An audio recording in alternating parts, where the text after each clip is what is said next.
ನಿಮಗೊಂದು ಸುಮ್ಮನೆ ಕಂಪ್ಯಾರಿಸನ್ ಕೊಡ್ತೀನಪ್ಪ. ಒಬ್ಬ ಮಹಿಳೆ ಬಂದು ಪೊಲೀಸ್ ಸ್ಟೇಷನಲ್ಲಿ ಕಂಪ್ಲೇಂಟ್ ಬರೆದು ಕೊಡ್ತಾಳೆ ಅನ್ಕೊಳ್ಳೋಣ.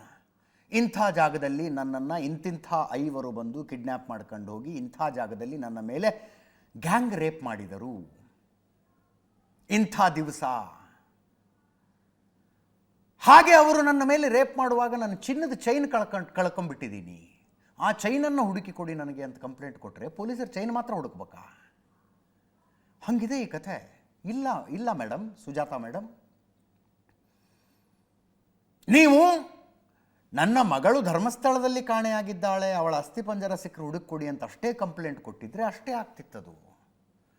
ನೀವು ದೇವಸ್ಥಾನದ ಸಿಬ್ಬಂದಿಯ ಜೊತೆಗೆ ನನ್ನ ಮಗಳು ಹೋಗಿದ್ದನ್ನು ನೋಡಿದವರಿದ್ದಾರೆ ಅಂತ ಬರೆದು ಕೊಟ್ಟಿದ್ದೀರಿ.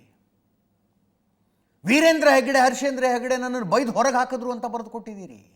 ದೇವಸ್ಥಾನದ ಸಿಬ್ಬಂದಿ ಕತ್ತಲ ಕೋಣೆ ಕರ್ಕೊಂಡೋಗಿ ನನ್ನನ್ನು ಕೈಕಾಲು ಕಟ್ಟಿ ಬಡಿದ್ರು ಅಂತ ಕಂಪ್ಲೇಂಟ್ ಕೊಟ್ಟಿದ್ದೀರಿ. ಅವರು ಹೊಡೆದ ಹೊಡೆತದ ಗಾಯದ ಕಲೆಗಳು ನನ್ನ ಮೈ ಮೇಲೆ ಇನ್ನೂ ಇದ್ದಾವೆ ಅಂತ ತೋರಿಸ್ತೀರಿ. ನೀವು 3 ತಿಂಗಳು ಕೋಮಾದಲ್ಲಿದ್ರಿ ಪಾಪ. ಅಟೆಂಪ್ಟ್ ಟು ಮರ್ಡರ್ ಕೇಸ್ ಇದು. ನಿಮ್ಮ ಮಗಳ ರೇಪ್ ಆ್ಯಂಡ್ ಮರ್ಡರ್ದು ಅದು ಒಂದು ತನಿಖೆ.